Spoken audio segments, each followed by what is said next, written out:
안녕하세요. 니꼬바입니다. 여러분, 대한민국에서 편의점보다 많은 곳이 있는데 어디인지 아십니까? 바로 동네 건물 곳곳에 십자가를 내걸고 사람들을 초대하고 있는 교회들입니다.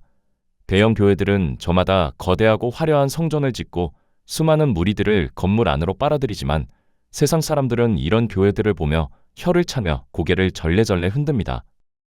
이제 우리는 멈춰서서 이 교회들을 향해 한 번쯤 질문해야 합니다. 이렇게 멋지고 웅장한 건물들이 정말로 하나님이 머물고 계신 성전이 맞나요? 라고요. 혹시 우리는 하나님을 섬긴다는 명분 아래 우리들만의 견고한 성을 쌓고 그 안에서 우리들만의 성공과 번영을 위한 종교 바벨탑을 구축하고 있는 건 아닐까요? 오늘 믿고바는 창세기 11장, 인류 최초의 집단 반역으로 불리는 바벨탑 사건을 통해 한국 대형 교회들이 쌓아 올린 종교 바벨탑의 추악한 민낯을 파헤쳐보려 합니다. 하나님이 직접 무너뜨리셨던 그 바벨탑의 DNA가 오늘날 현대교회 안에서 어떻게 부활했는지 그 충격적인 실체를 낱낱이 밝혀보겠습니다. 자, 준비되셨나요? 지금 바로 시작합니다. 본론으로 들어가 성경 속 바벨탑 건설 현장을 살펴봅시다. 대홍수 시대 이후 인류는 동방으로 이동하다가 시날 평지라는 비옥한 땅을 발견합니다. 거기서 그들이 가장 먼저 한 일은 바로 벽돌을 굽고 역청을 접착제로 활용해 건물을 짓는 것이었습니다. 고대 근동에서 돌은 신이 주신 자연의 재료를 상징하지만 벽돌은 인간이 불에 구워 규격화한 첨단 기술을 상징합니다. 여기서 우리는 오늘날 한국 교회와 소름 돋는 평행 이론을 발견합니다. 지금의 교회들은 복음의 본질이나 성령의 인도하심이라는 천연 재료보다 세련된 공연 기술과 기업 경영이라는 벽돌의 기술을 적극 이용하고 있다는 점입니다. 복음은 그저 교회 성장을 위한 도구가 되어버렸고 교회는 이익을 창출하는 주식회사 예수라는 이름의 사업장으로 전락해버렸죠. 더 심각한 문제는 이 벽돌의 기술이 성령의 인재마저 대체하려 한다는 점입니다. 치밀하게 계산된 음향과 조명, 감정을 자극하는 CCM 찬양들은 성도들을 영적 감동이 아닌 집단적 카타르시스로 몰아넣습니다. 간절한 기도보다 인위적으로 짜인 프로그램과 세련된 행사들이 즐비한 교회. 성령의 탄식 소리보다 교회 운영을 위한 분주한 소음이 더 크게 들리는 교회.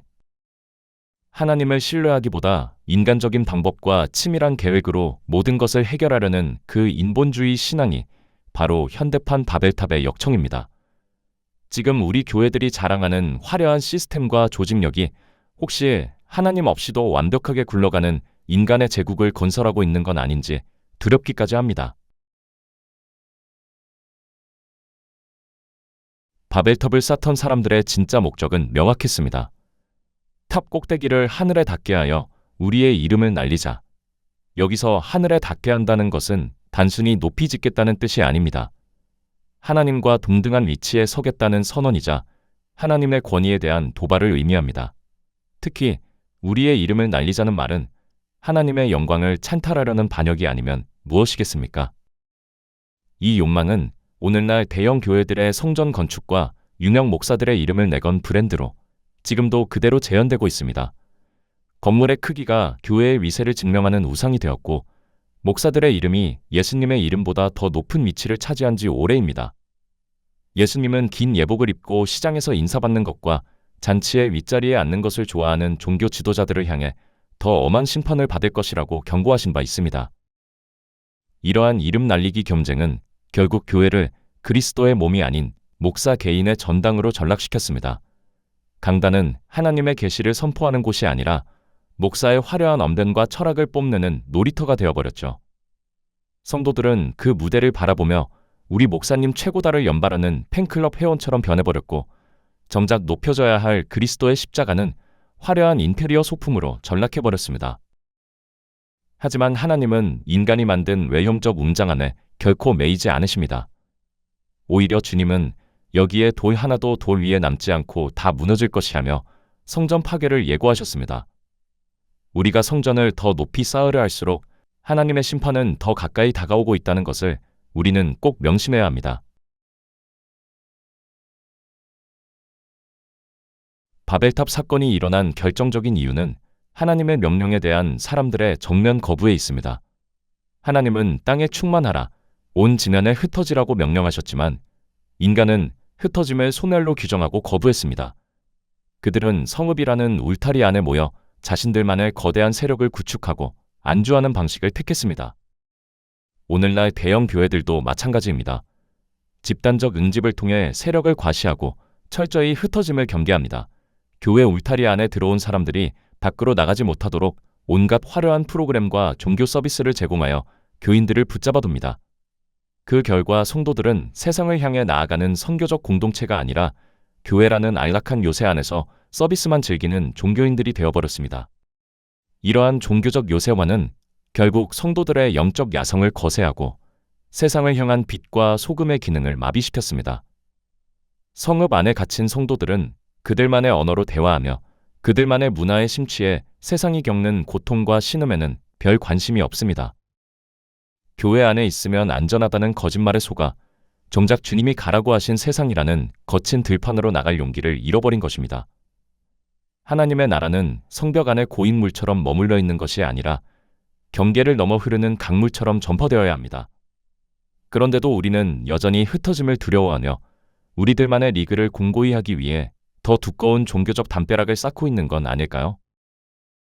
주님이 명령하신 교회의 참된 모습은 한 곳에 머무는 성읍이 아니라 모든 민족과 이웃을 향해 나아가는 역동적인 공동체이어야 합니다.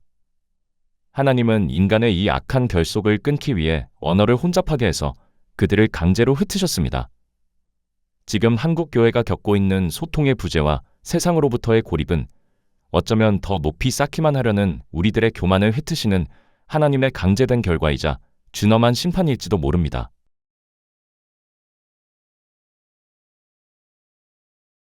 이제 우리는 이 인위적인 결합과 허망한 탑쌓기를 멈춰야 합니다.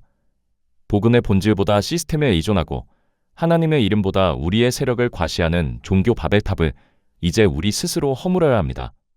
인간이 아무리 높이 쌓아도 그 탑은 하나님이 내려오셔야 할 만큼 미미한 높이에 불과하며 아무리 최첨단 기술과 자본력으로 세웠어도 그 성은 하나님의 심판 앞에 한순간에 무너질 모래성에 불과합니다. 진정한 교회는 모이는 숫자로 증명되지 않습니다. 세상 속으로 흩어져 예수님의 사랑을 실천하며 사는 사람들을 통해 증명됩니다. 성전 안에 머물러 있는 것이 아니라 우리 각자가 성전이 되어 세상 곳곳으로 흩어져 빛과 소금으로 살아가야 하는 것입니다. 내 아버지의 집을 장사하는 집으로 만들지 말라 하시며 성전을 정화하셨던 예수님의 채찍이 오늘날에도 한국 교회들이 쌓아 올린 종교 바벨탑을 향하고 있음을 꼭 기억해야 합니다.